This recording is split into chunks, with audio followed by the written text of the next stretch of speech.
शतारिणी जय श्री कृष्ण चैतन्य नित्यानंद श्री अद्वैत गदाधर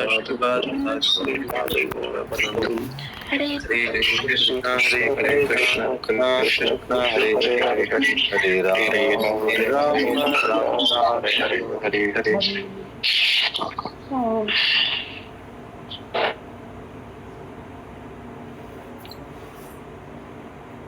हरे कृष्णा। तो आज का हमारा सेशन जिज्ञासा का सेशन है। मेरी आवाज क्लियरली आ रही है ना?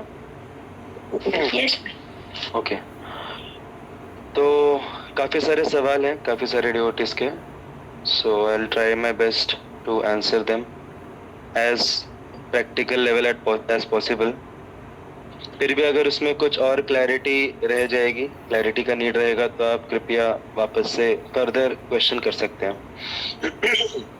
स्टार्ट करने से पहले मैं एक चीज क्लैरिफाई करना चाहूंगा कि आप लोगों ने जब वो फॉर्म देखा होगा, हमारे गूगल फॉर्म है जिसमें हम सारे क्वेरी, सारी जिज्ञासाएं लेते हैं, और उसमें अलग अलग फील्ड्स हैं। एक है सवाल का फील्ड, एक है अर्जेंसी लेवल का फील्ड, एक है whether you are comfortable with your name being displayed और नॉट, एंड आपको ये क्वेरी पर्सनली हैंडल्ड चाहिए या फिर on a public forum also you are okay with that. तो आप लोग कृपया ध्यानपूर्वक ये सारे फील्ड्स को भरिए, क्योंकि कभी कभी क्वेरीज रहती है हमारी अर्जेंट, बट हम ऐसे निग्लेक्टफुली कभी अगर हमने लोअर अर्जेंसी लेवल पे डाल दिया तो फिर वो क्वेरीज फिर काफी समय तक फिर डिले हो जाती हैं, because we try to prioritise the questions as per their urgency level. कितना अर्जेंसी लेवल है उसके हिसाब से हम उनको लेते हैं, प्रायोरिटाइज करते हैं। और अगर कुछ ऐसे क्वेश्चंस हैं जो आप लोग को लगता है कि पब्लिक फोरम में थोड़ा डिस्कस करना हमारे लिए अनकंफर्टेबल रहेगा, तो ऐसा नहीं है कि उस गूगल फॉर्म में जितने भी क्वेश्चंस डाले वो सब पब्लिक फोरम में डिस्कस होंगे। It's a generalised Google form. आपको जैसा भी क्वेश्चन है, कुछ भी जिज्ञासा है, कुछ भी चीज डिस्कस करनी है, you can enter into that form, that query. तो उसमें से अगर आपको पर्सनल लेवल पे डिस्कशन करना है, then you can mention accordingly. So it's like that, and we should be rest assured कि वो जो गूगल फॉर्म है उसका जो बैकएंड है दैट इज कंप्लीटली कॉन्फिडेंशियल। वो like my self and at max Dayal Kumar Prabhu and his family only we can see, none of the other members can access that Google form ka backend. So you can feel free to express unless you want it to be so private कि even हमसे भी discuss नहीं करना है, that is another thing. But in general अगर at least some guidance is required, then you can enter into that form. Okay, so we'll begin with the queries. By the way, ये present करने से पहले जितने भी queries ऐसे रहते हैं जिसमें मेंशन्ड है कि we don't want it to be discussed on public platform या फिर we don't want our names to be taken, so we edit it and we remove the particular part जो कि नहीं दिखाना है।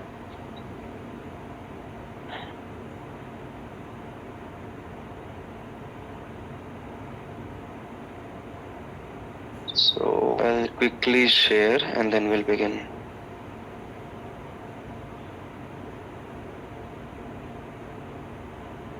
मेरा स्क्रीन दिख रहा है सभी को? गूगल शीट दिख रही है?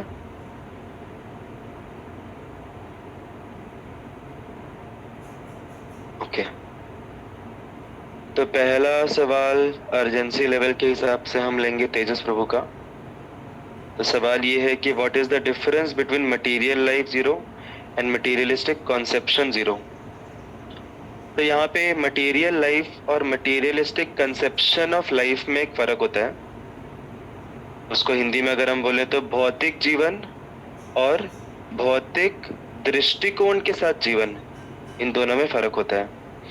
तो भौतिक जीवन का मतलब होता है कि जब तक हम इस भौतिक संसार में हैं, दैट इज भौतिक जीवन। हमारा जो जीवन जब तक हम इस संसार में हैं, आप सबको पता होगा कि पूरे एग्जिस्टेंस में दो प्रकार के संसार हैं।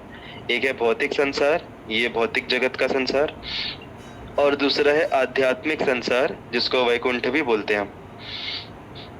तो जब तक हम इस भौतिक संसार में हैं, इस भौतिक शरीर के अंदर हैं, तब तक हमारा जो जीवन है उसको बोलते हैं भौतिक जीवन, मटेरियल लाइफ। और जब कोई व्यक्ति वैकुंठ में चले जाता है भक्ति को सिद्ध करके, आध्यात्मिक जीवन को सिद्ध करके, बाय द वे किसी को और डिटेल में जानकारी चाहिए, कोई न्यू मेंबर्स हैं तो वो बॉस का सेशन अटेंड कर सकते हैं। हमारे इवनिंग में बेसिक्स ऑफ स्पिरिचुअल साइंस करके एक सेशन रहता है जिसमें हम ये सारे बेसिक कॉन्सेप्ट्स को क्लैरिफाई करते हैं। तो अगर किसी को लग रहा है कि यार क्या है ये वैकुंठ, क्या है ये भौतिक संसार, क्या है, so don't worry, you can join that series in the evening. तो अभी हम इस अंडरस्टैंडिंग के साथ आगे बढ़ेंगे कि आपको सबको आइडिया है कि there are two types of existence, एक है भौतिक एग्जिस्टेंस, दूसरा है स्पिरिचुअल एग्जिस्टेंस। किस किस को क्लियर है इस चीज के बारे में, क्लैरिटी है? You can give a thumbs up. You need not know the details, but at least इतना तो पता है कि ये दो प्रकार के संसार होते हैं, भौतिक संसार, आध्यात्मिक संसार। तो जब तक हम इस भौतिक संसार में हैं, हमारे जीवन को बोलते हैं भौतिक जीवन, मटेरियल लाइफ। और जब हम भक्ति को सिद्ध करके आध्यात्मिक जगत में चले जाएंगे, वैकुंठ में चले जाएंगे, तो उसको बोलेंगे स्पिरिचुअल लाइफ या फिर आध्यात्मिक जीवन। अभी यहाँ पे एक दूसरा टर्म आता है जिसको बोलते हैं मटेरियलिस्टिक कंसेप्शन ऑफ लाइफ, मतलब भौतिक धारणा के साथ जीवन जीना। तो भौतिक धारणा के साथ जीवन जीने का मतलब होता है समझना कि मैं ये शरीर हूँ और ये जो संसार है ये मेरे भोग की वस्तु है, मैं इस संसार के हर एक वस्तु का स्वामी हूँ, मैं हर एक वस्तु का भोगी हूँ। तो इसको बोलते हैं मटेरियलिस्टिक कंसेप्शन, भौतिक दृष्टिकोण के साथ जीवन जीना। पहली बात, खुद को शरीर मानना और इस दुनिया को खुद की भोग की वस्तु मानना, और खुद को इस संसार का स्वामी मानना, खुद को इस संसार का सेंटर मानना कि सब कुछ मेरे अराउंड रिवॉल्व हो रहा है, मेरे हिसाब से रिवॉल्व हो रहा है। तो इसको बोलते हैं भौतिक दृष्टिकोण। उसी प्रकार से आध्यात्मिक जीवन का मतलब है कि हम आध्यात्मिक जगत में जिए, और आध्यात्मिक धारणा के साथ जीवन का मतलब है कि मैं ये शरीर नहीं हूँ, मैं कौन हूँ, मैं कौन हूँ? आत्मा। हाँ, तो एज आत्मा मैं कौन हूँ? भगवान का अंश। करेक्ट, भगवान का अंश, भगवान का सेवक। और दूसरी बात कि ये संसार जो है ये मेरे भोग के लिए नहीं बनी है, ये मेरे शुद्धिकरण के लिए बनी है। ये पूरा संसार मेरे शुद्धिकरण के लिए है, जिससे मैं, जैसे कि कोई व्यक्ति अगर हॉस्पिटल जाता है और अगर वो इस धारणा के साथ हॉस्पिटल जा रहा है कि हॉस्पिटल में जाके मजा मस्ती करूंगा, एकदम ऐशो आराम रहेगा, तो हॉस्पिटल में जाने के बाद पूरी तरीके से फ्रस्ट्रेट हो जाएगा, क्योंकि हॉस्पिटल आराम या मजा मस्ती की जगह है क्या? हॉस्पिटल हॉस्पिटल किस चीज की जगह है, कोई बता सकते हैं? हॉस्पिटल का पर्पस क्या है? रिकवरी। यस, हॉस्पिटल का पर्पस है ट्रीटमेंट या फिर रिकवरी, जिससे हम आगे जाके फिर अच्छे से सुखपूर्वक मजा मस्ती के साथ जी पाए, राइट? तो हॉस्पिटल का एक्चुअल पर्पस है, बहुत ज्यादा लाइट आ रहा है, हॉस्पिटल का एक्चुअल पर्पस है कि हम आनंद में और मजापूर्वक जी पाए, लेकिन नॉट इमीडिएटली। इमीडिएट उसका पर्पस वो नहीं है, इमीडिएट पर्पस है ट्रीटमेंट। तो इसी प्रकार से इस भौतिक संसार का पर्पस है कि हम फ्रीडम के साथ, पूरे हैप्पीनेस के साथ हम जी पाए, लेकिन इमीडिएट पर्पस है कि हम प्रॉपरली ट्रीट हो पाए। हमारे जीवन में जो भी परिस्थितियां आती हैं इस संसार में, पूरा जो कुछ भी होता है हमारे साथ, वो हमारे शुद्धिकरण के लिए होता है। तो ये हुआ आध्यात्मिक पर्सपेक्टिव। और तीसरा कि जैसा भौतिक कंसेप्शन में व्यक्ति मानता है कि मैं स्वामी हूँ हर चीज का, तो आध्यात्मिक कंसेप्शन में व्यक्ति को पता रहता है कि मैं स्वामी नहीं हूँ, भगवान स्वामी है, और मैं अपना एक रोल प्ले कर रहा हूँ। I am doing my part of contribution. तो ये तीन फर्क होते हैं आध्यात्मिक दृष्टिकोण और भौतिक दृष्टिकोण में। अगर आपको एक शब्द में बोलना है कि फर्क क्या है, तो भौतिक दृष्टिकोण जीवन का, इसका मतलब कि भोगी क्या बोलते हैं, भोग वृत्ति के साथ जीना, उसको बोलते हैं भौतिक कंसेप्शन। और सेवा वृत्ति के साथ जीना, उसको बोलते हैं आध्यात्मिक दृष्टिकोण, आध्यात्मिक धारणा। तभी आप लोग बोलोगे कि अरे भोग वृत्ति में तो मजा है जीवन का, सेवा में कहाँ मजा है, राइट? कौन कौन अग्री करते हैं कि भोग वृत्ति में ही जीवन का आनंद है, सेवा वृत्ति में कुछ आनंद नहीं है? ओके, कोई बता सकता है ऐसा क्यों लगता है आपको कि भोग वृत्ति से ज्यादा आनंद सेवा वृत्ति में है?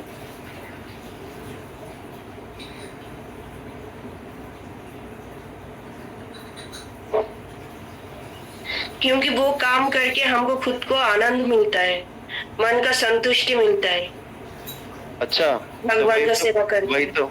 अच्छा, हाँ, भोग नहीं, उस आपने भोग वर्ड यूज किया, बट आप सेवा के बारे में बता रहे हैं। सेवा वृत्ति से असली आनंद मिलता है, भगवान को प्रसन्नता मिलती है। परफेक्ट। और कुछ चैट में आ रहा है कुछ। हमें ना कुछ भी चीज ऐसे ही नहीं मान लेनी चाहिए कि ठीक है प्रभु जी बोल रहे हैं, या फिर ऐसा बोला जाता है और ये सही लगता है। सेवा वृत्ति सही लगता है, भोग वृत्ति गलत लगता है, इसलिए सेवा वृत्ति में असली आनंद है, इसलिए रिस्पॉन्ड कर देने का नहीं। हमें क्लैरिटी होनी चाहिए, हमें खुद का एक कन्विक्शन होना चाहिए कि क्यों मैं ऐसा बोल रहा हूँ।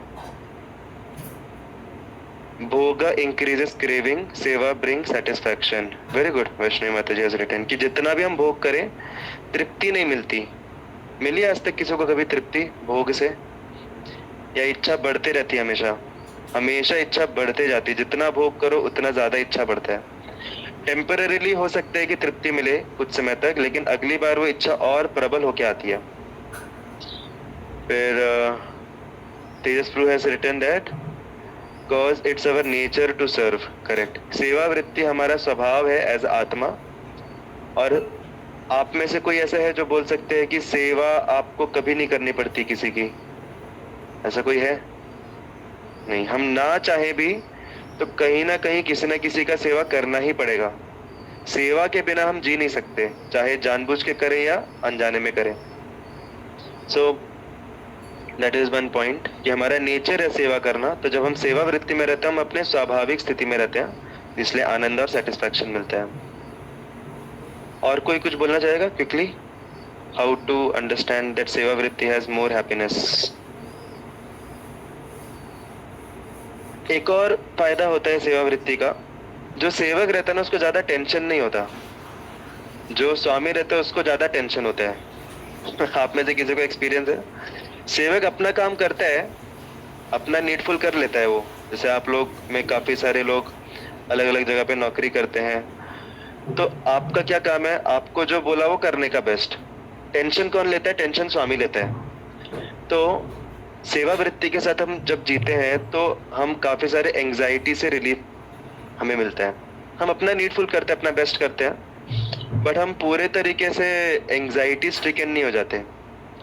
हम समझते हैं कि ये अल्टीमेटली स्वामी देख लेंगे, हमारे जो भगवान स्वामी है वो देख लेंगे, I will do my part the best way.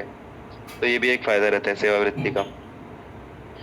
और भोग वृत्ति में अटैचमेंट्स इन्वॉल्व रहते हैं, बहुत सारे अटैचमेंट्स, आसक्तियां, और कंपटीशन, कॉम्पिटिटिव मेंटालिटी इन्वॉल्व रहती है। सेवा में कभी कंपटीशन रहता है क्या? कि हम कभी ऐसा बोलते हैं कि मुझे इतना सेवा चाहिए और सेवा में कुछ अभाव है क्या? नहीं, सेवा में कुछ अभाव नहीं है। और सेवा करने से आत्मा के स्तर पे सेटिस्फैक्शन मिलता है, जैसा कि तेजस्प्रु ने बोला। तो ये जब हम सेवा करेंगे तब जाके हमें इसका एक्सपीरियंस मिलेगा, धीरे धीरे रियलाइजेशन मिलेगा। तो जो सेवा वृत्ति है उसमें ज्यादा आनंद है। उसको हम एक उदाहरण से भी समझ सकते हैं कि अगर आपको सेवा दी गई कि आपको ये गुलाब का फूल है, ये बांटना है लोगों में, तो जब आप लोगों में गुलाब का फूल बांट रहे हैं तो आपका कुछ फायदा हो रहा है कि नहीं हो रहा है? आप तो लोगों में गुलाब का फूल बांट रहे हैं, आपका कुछ फायदा हो रहा है? कोई बता सकता है क्या फायदा हो रहा है? जैसे मन को भी सुगंधी हो जाएगा। हाँ, वेरी गुड। जितने ज्यादा गुलाब के फूल हम दूसरों में बांटेंगे उतना ज्यादा हमारा हाथ सुगंधित होगा। तो ये एक फायदा है सेवा वृत्ति का कि जितना हम दूसरों के लिए सेवा करते हैं, जितना ज्यादा हम भगवान की सेवा करते हैं, भक्तों की सेवा करते हैं, उतना ज्यादा ही आनंद हमें भी अनुभव होता है। और वो आनंद कौन देता है? वो आनंद भगवान देते हैं। सबसे मेन पॉइंट, ये जो सेवा वृत्ति का जो आनंद है उसका सबसे कोर प्रिंसिपल ये है कि जब हम सेवा करते हैं तो भगवान हमसे प्रसन्न होते हैं, और वो जो आध्यात्मिक आनंद है वो कौन देता है? वो भगवान देते हैं अल्टीमेटली, जो सारे आनंद के सागर हैं। यस, कोई कुछ बोलना चाहते हैं? हाँ, मुझे एक बात कहनी थी कि Yes. हम जो सेवा करते हैं वो हमें शाश्वत आनंद मिलता है, वो बहुत काल तक टिकता है। लेकिन जब हम भोग वृत्ति से, स्वार्थ से जो भी हम करते हैं, वो उतने समय तक ही हमें आनंद मिलता है उसका। Wow, amazing point, perfect, very good, thank you so much माता जी। कि वो जो आनंद रहता है वो शाश्वत आनंद मिलता है, वेरी गुड। और भोग में टेम्पररी मिलता है, वो भी उतना सेटिस्फाई नहीं करता, सेटिस्फैक्शन नहीं रहता उसमें। वो गुदगुदी जैसा है, गुदगुदी करते हैं तो गुदगुदी में व्यक्ति हंसता है और सामने वाले को लगता है कि अरे बहुत उसको आनंद आ रहा है, लेकिन अंदर से उसको खुशी हो रही है क्या? नहीं, वो सिर्फ हंस रहा है बाहर से। तो दैट इज भोग वृत्ति। तो प्रॉब्लम मटेरियल लाइफ में नहीं है, क्योंकि जब तक ये शरीर है तब तक हमें इस संसार में जीना होगा। प्रॉब्लम है materialistic conception of life, problem है भौतिक धारणा के साथ जीवन जीना। भौतिक संसार में जीवन इज नॉट अ प्रॉब्लम, भौतिक धारणा के साथ जीवन जीना दैट इज अ प्रॉब्लम। तो भौतिक धारणा कैसे बदलती है? हमारी भक्ति करने से बदलती है। इतना ज्यादा हम भक्ति करते हैं सिंसियरली, रेगुलरली, इंटेंसिटी के साथ, उतनी ज्यादा हमारी वृत्ति जो है वो भोग वृत्ति से सेवा वृत्ति में कन्वर्ट होती है।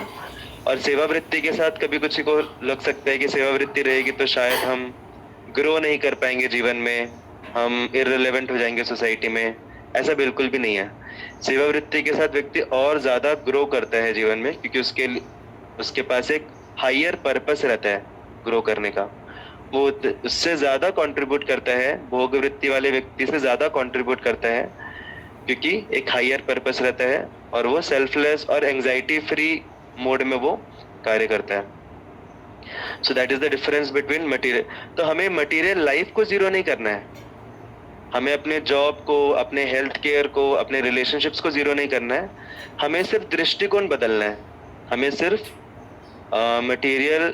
मटेरियलिस्टिक दृष्टिकोण से स्पिरिचुअल दृष्टिकोण के साथ जीवन जीना है।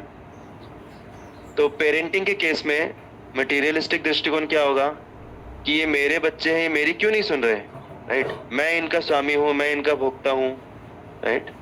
और मैं ये शरीर हूँ, ये मेरे शरीर के पार्ट है, क्यों नहीं सुन रहे मेरा?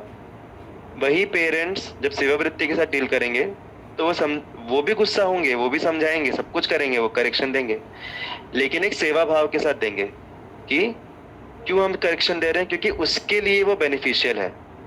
As a service to that person we are correcting them, as a part of care for that person, not on the level of ego. अहंकार के स्तर पे हम कार्य नहीं करते, हम सेवा के स्तर पे कार्य करते हैं। एक्टिविटी सेम रहती है लेकिन दृष्टिकोण बदलता है। So that was some understanding on this question. Is that clear, Tejas bro? Okay, next question है कि sometimes it happens that we have arguments but after a while we get realized we feel bad, it hurts sometimes and now we cannot apologize to that person. Why do we get hurt? तो जैसे कि पहले question में हमने सेवा वृत्ति और भोग वृत्ति के बारे में डिस्कशन किया, तो आप सभी से सवाल है, आपको क्या लगता है, क्या भक्तों के बीच में कभी आर्ग्यूमेंट्स होते हैं कि नहीं होते हैं? होते हैं तो थम्स अप, नहीं होता है तो थम्स डाउन। अरे भक्तों के बीच में कैसे आर्ग्यूमेंट हो सकते हैं? भक्त तो अच्छे लोग रहते हैं, उनके बीच में आर्ग्यूमेंट कैसे हो सकते हैं? तो आर्ग्यूमेंट भी दोनों तरीकों से हो सकते हैं, भोग वृत्ति के साथ आर्ग्यूमेंट या सेवा वृत्ति के साथ आर्ग्यूमेंट।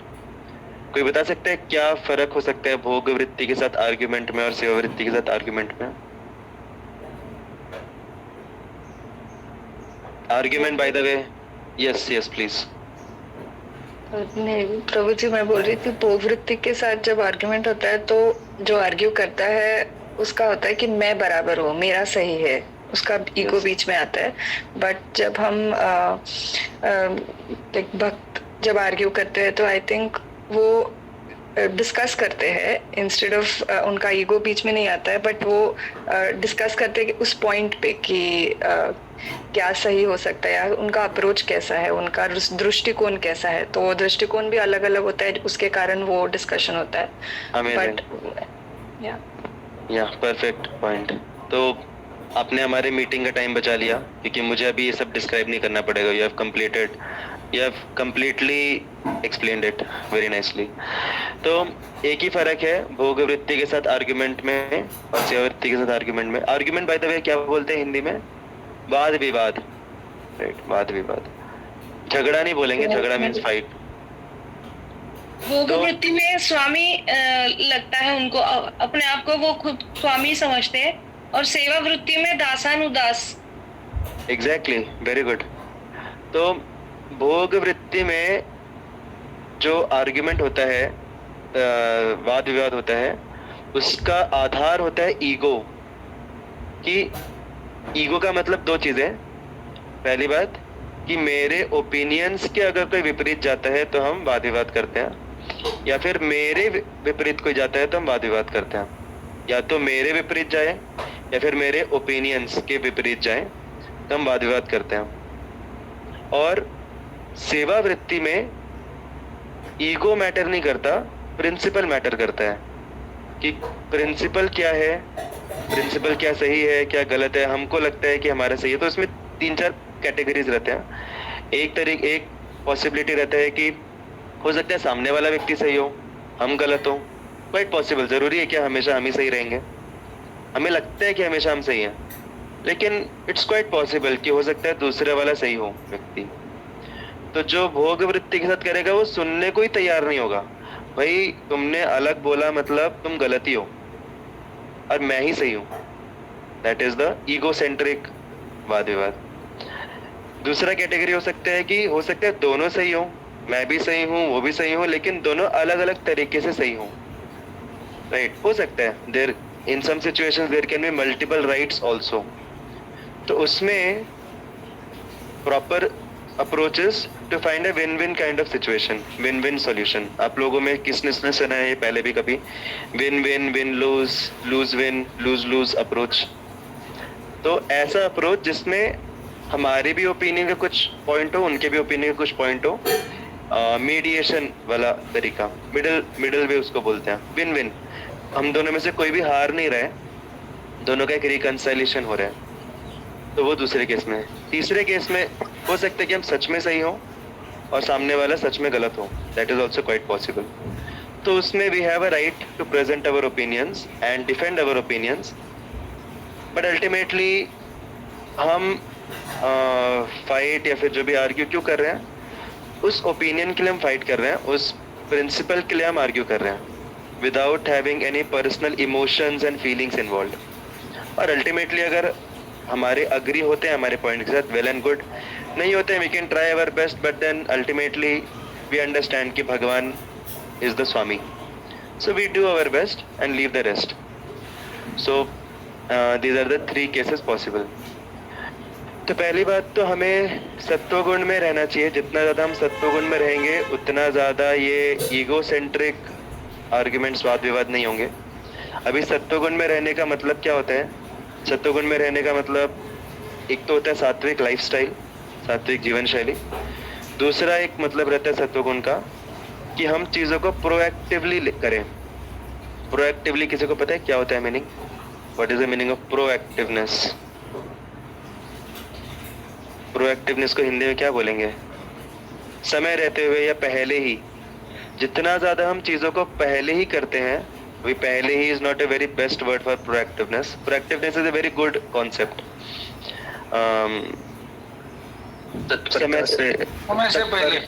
समय से पहले तत्परता बोल सकते हैं. टेकिंग इनिशिएटिव या इनिशिएटिव्स लेना. बट फिर भी प्रोएक्टिव वर्ड का एक्चुअल मीनिंग इसमें कन्वे नहीं हो रहा है, तो मैं प्रोएक्टिव वर्ड यूज करूंगा. जितना ज़्यादा हम चीज़ों को प्रोएक्टिवली करते हैं उतना ज़्यादा हम शांत दिमाग से जीते हैं, और उतना ज़्यादा हम ऐसे भागा दौड़ी और एकदम हाइपर एक्टिव नहीं होते, क्योंकि हम प्रोएक्टिवली कर रहे हैं. समय से पहले हम चीज़ों को कर रहे हैं. समय पे चीज़ें करने से ज़्यादा अच्छा है समय से पहले चीज़ों को करना.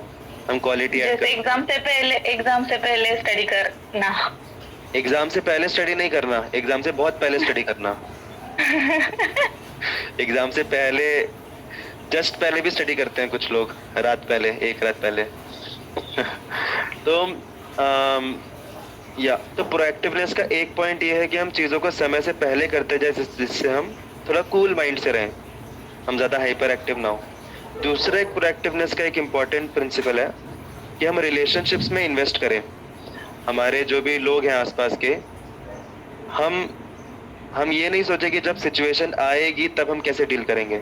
जब सिचुएशन अच्छा है, सब कुछ नॉर्मल चल रहा है, तब हम रिलेशनशिप्स में इन्वेस्ट करें। उसको भी प्रोएक्टिवनेस बोलते हैं कि समय से पहले हम जैसे कार्यों में इन्वेस्ट कर रहे हैं, सिर्फ प्रोएक्टिवनेस का पहले मैंने पॉइंट बोला।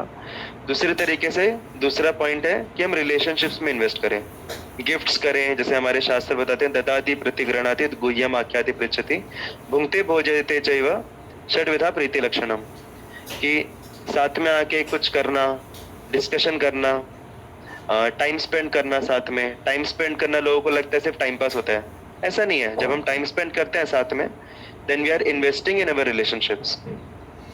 तो ये सारे इन्वेस्टमेंट्स जो रहते हैं, ये हमें उस सिचुएशन में फिर बचाते हैं, ईगो सेंट्रिक डिस्कशन में जाने से बचाते हैं। दूसरा है कि जब हम डिस्कशन करते हैं तो हमें देखना चाहिए कि हम अग्रेसिव मोड में डिस्कशन कर रहे हैं, हम गुस्सा हो रहे हैं, बहुत ज़्यादा तिलबिला रहे हैं, अग्रेसिव वो हुआ, और हम अपना पॉइंट एनफोर्स कर रहे हैं गुस्से में आके, और सामने वाला भी मान जाएगा डर के, लेकिन वो प्रॉपर नहीं है। दूसरा होता है पैसिव, एक रहता है अग्रेसिव अप्रोच, दूसरा रहता है पैसिव अप्रोच, कि ठीक है, अरे जो बोल रहे हो मान लेना, ठीक है, अभी मेरा ये था बट ठीक है मान लिया मैंने। That is passive approach. तो बेस्ट अप्रोच क्या होता है, कोई बता सकता है? बेस्ट अप्रोच रहता है असर्टिव अप्रोच। असर्टिव अप्रोच मतलब वही चीज कि हम प्रिंसिपल्स को एक्सप्लेन करते हैं, सब कुछ एक्सप्लेन करते हैं, बट वी रिमेन डिटैच्ड, क्योंकि प्रिंसिपल मैटर करता है, माई ईगो डजंट मैटर। और लास्ट पॉइंट कि कभी भी कुछ आर्ग्यूमेंट हो, वाद विवाद हो, हमें हमेशा कोशिश करना चाहिए कि हम वाद विवाद के बाद रिफ्लेक्ट करें कि क्या कभी कभी हम बोल जाते हैं। सेशन में डिस्कस करना आसान है, सुनना आसान है, मानना आसान है, लेकिन जब सिचुएशन आती है तो इट्स क्वाइट पॉसिबल कि हम ईगो सेंटर्ड हो जाते हैं। इतने आसानी से नहीं जाता है ये पॉइंट। तो एटलीस्ट वाद विवाद होने के बाद हमें रिफ्लेक्ट करना चाहिए कि क्या सामने वाला जो बोल रहा था उसमें भी कुछ था क्या, पॉइंट कुछ सब्सटेंस था क्या, रिफ्लेक्ट करना चाहिए, क्या उसको हम इम्प्लीमेंट कर सकते हैं। आई कैन टेल यू, मेरे पर्सनल लाइफ में बहुत सारे ऐसे सेल्फ इम्प्रूवमेंट मेरे हुए हैं जीवन में, जो कि मैंने राइट अवे एक्सेप्ट नहीं किए, लेकिन बाद में रिफ्लेक्ट करने के बाद समझा कि ठीक है, भले ही व्यक्ति गलत तरीके से बोल रहा था, लेकिन पॉइंट में उसके रियलिटी है, and I can improve in that aspect. ऐसा हुआ है कभी किसी के साथ? हम लोग इमीडिएटली नहीं मानते, लेकिन बाद में समझते हैं कि सच्चाई थी उसमें, पॉइंट में। तो रिफ्लेक्शन हमें एटलीस्ट बाद में करना चाहिए, एंड अपोलोजाइज तो डेफिनेटली करना चाहिए। It's very good habit to apologise. Apologise करने का मतलब ये नहीं है कि मैं गलत हूँ आप सही हो। अपोलोजाइज करने का मतलब होता है कि I value our relationships more than you. मुझे अपने रिलेशनशिप्स ज़्यादा वैल्यू रखते हैं, वैल्यूएबल हैं आपसे। So that is the meaning of apologising. तो हमें ऐसे नहीं सोचना चाहिए अपोलोजाइज मतलब हम नीचे हो रहे हैं, नथिंग लाइक दैट। हमारे रिलेशनशिप्स सही गलत से ज़्यादा मैटर करते हैं मेरे लिए, दैट्स व्हाई वी अपोलोजाइज। तो these were few things I could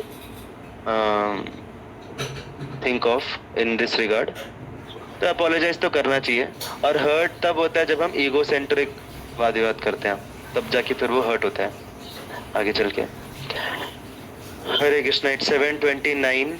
सो आगे के क्वेश्चंस हम अगले जिज्ञासा सेशन में लेंगे। या हरे कृष्णा प्रभु जी। हरे कृष्णा। एक Sorry. क्वेश्चन। यस यस तेजवती माता जी please. I would like to add over here. Sure. First of all, thank you so much, whosoever had raised this question. This is the sign. Actually, चेतो दर्पण मार्जनम is happening. क्योंकि ये कब होता है जब हम जपा करते हैं और हमारा किसी के साथ हमें अनबन हुई है, और then we feel guilt, है ना। और you said very nicely that हमें apologize कर देनी चाहिए. It is not being to be right, to be necessary to be always right, but it is necessary that we shall have our horizontal relations correct in the way, so that we can have actual relation with Krishna.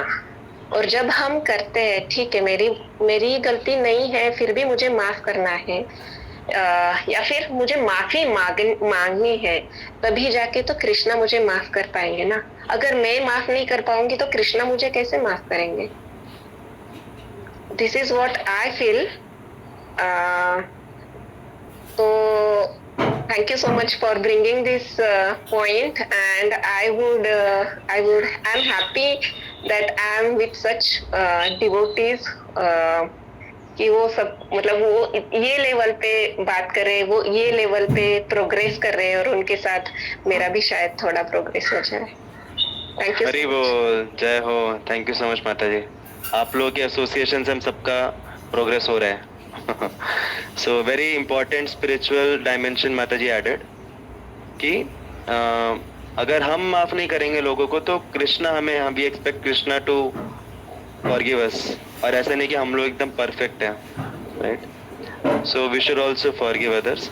और दूसरा बहुत important point माता जी ने बोला, जो कि बहुत बहुत बहुत इंपॉर्टेंट है. आप लोगों को लग रहा होगा अरे इतना सोचना कि प्रोएक्टिवनेस एंड थॉटफुलनेस, असर्टिव होना, ये वो बहुत कॉम्प्लिकेट है, मुश्किल है. तो एक हैक है इसमें. एक हैक ये है, हमारे श्रीमद् भागवतम में बताया जाता है कि यस्यास्ति भक्तिर् भगवती अकिंचना सर्वैर गुणैः तत्र समासते सुरा. मतलब जब हम भक्ति करते हैं, खास करके जैसे माता जी ने बोला चैंटिंग, जब हम चैंटिंग करते हैं तो ऑटोमेटिकली भक्ति से और चैंटिंग से ये सारे गुण, जो भी गुण हमने डिस्कस किए, ये सारे गुण ऑटोमेटिकली हमारे अंदर डेवलप होते हैं, ऑटोमेटिकली भक्ति के प्रभाव से, खास करके चैंटिंग के प्रभाव से. तो definitely we should try to include all these aspects in our life. But उसके साथ साथ सबसे इम्पोर्टेंट एस्पेक्ट है भक्ति और स्पेशली चैंटिंग, जैसे माता जी ने बोला. सो वो करने से एवरीथिंग हैपेंस प्रोग्रेसिवली.